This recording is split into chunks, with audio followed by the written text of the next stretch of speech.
Hi everyone, welcome back to my channel happy moment. আমি অদিতি আবারও চলে এসেছি নতুন একটা ব্লগ নিয়ে। ফাইনালি আজকের ব্লগটা হতে চলেছে শিবরাত্রির লাস্ট ব্লগ। সন্ধেবেলায় সাজুগুজু করে আমরা বেরিয়ে পড়েছি ঠাকুর দর্শন করতে যাওয়ার জন্য।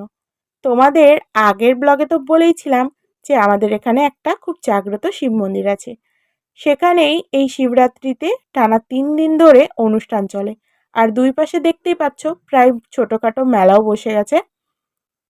আজকে ছিল 28শে ফেব্রুয়ারি, মানে শিবরাত্রি পুজোর থার্ড ডে। শিবরাত্রি অন্য মন্দিরে করেছিলাম বলে আমাদের ঠাকুর দেখতেই আসা হয়নি, তাই প্রথমে মন্দিরে পৌঁছেই ঠাকুর দর্শন করে নিলাম। তারপর দেখছি দিদি চলে গিয়েছে ওপরের মন্দিরে ঠাকুর দর্শন করতে। আমিও ওর পিছু পিছু চলে গেলাম ঠাকুর দর্শন করতে।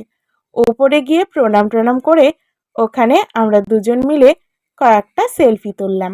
আগের দুদিন ধরে আসবো করে আমাদের আসাও হয়নি আর ঠাকুরও দর্শন হয়নি। আজকে ভাবলাম আজকে যেহেতু লাস্ট প্রোগ্রামও আছে আর ঠাকুরও দর্শন হয়নি, তাই এক হাতে ঠাকুর দর্শনের পাশাপাশি একটু প্রোগ্রামও দেখা হয়ে যাবে।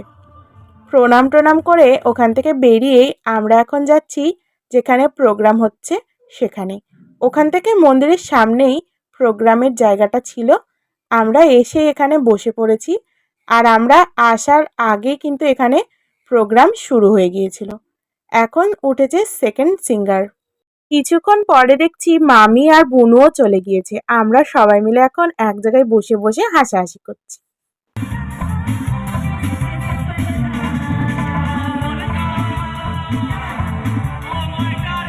এদিকে আমাদের পার্সোনাল সব ক্যামেরাম্যান নিজেদের মনোযোগ সহকারে ভিডিও শ্যুট করছে, আর এদিকে চলছিল একটা ডান্স পারফরমেন্স।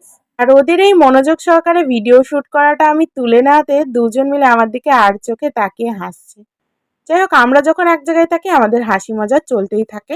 তারপরে যে সিঙ্গারটা উঠেছিল তার গান মামির এত ভালো লেগেছে, মামি নিজেই গান করতে শুরু করে দিয়েছে আর আমি চুপ করে ভিডিওটা করেছি। আর বোন সেটা বলে দিয়েছে আর মামি বলছে করুক না, ভিডিও কি আছে।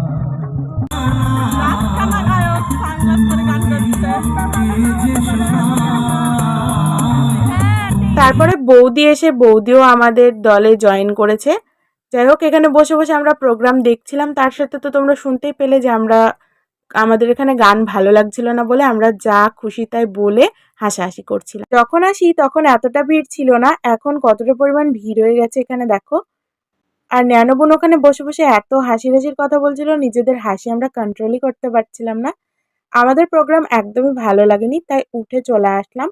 আর ফেরার সময় আর একবার ঠাকুর দর্শন করে নিয়েছি। তারপর দাদা আমাদেরকে খাওয়ালো সবাইকে ফুচকা খাওয়ার ভিডিওটা আমার আর করা হয়নি। তারপর আমরা গিয়েছিলাম একটু ঘুগনির দোকানে সবাই ঘুগনি খেয়েছে, আমি আর দিদি বাদে। আমরা এখন দাঁড়িয়ে আছি বাদামের দোকানের সামনে, আর দাদা আর বৌদি ওদিকে বাড়ির সবার জন্য কিনছে বাদাম কিনে আমরা সবাই মিলে হাঁটতে হাঁটতে গল্প করতে করতে চলে আসলাম বাড়িতে। বাড়ি এসেই সোজা চলে গিয়েছিলাম দাদাদের বাড়ি, কারণ আমাদের রাতে আজকে ইনভাইট ছিল।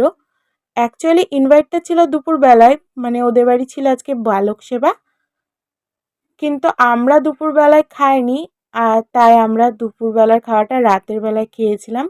বৌদি বাড়িতে ফিরেই আমাদের খাওয়া দাওয়ার জন্য জায়গা করে দিয়েছিল, আর আমরা গিয়ে হাত ধুয়ে বসে পড়েছিলাম খেতে। যাই হোক, চলো তোমাদেরকে বলে দিই মেনুতে কি ছিল। যেহেতু বালক সেবা তাই খিচুড়ি, পাঁপড় ভাজা, বাঁধাকপির তরকারি, চাটনি, পায়েস আর সবশেষে ছিল রসগোল্লা। যাই হোক, এত কিছু দিয়ে রাতের খাওয়া দাওয়া সেদিন সেরেছিলাম। ফিরে এসে খাওয়া দাওয়া করতে করতে মোটামুটি 10টাও বেজে গিয়েছিল, আর তার সাথে খাওয়া দাওয়ার সাথে সাথে চলছিল এদিকে আমাদের সবাই মিলে গল্প। খাওয়া দাওয়া করার পর সোজা চলে এসেছিলাম বাড়িতে। এই ছিল আমার সেদিনকার সন্ধেবেলার ছোট্ট একটা ব্লগ। আজকের এই ব্লগের কিছু পার্ট ভালো লেগে থাকলে অবশ্যই চ্যানেলটাকে সাবস্ক্রাইব করে দিও। আবার আসবো নতুন কোনো ব্লগ নিয়ে, ততক্ষণের জন্য টাটা।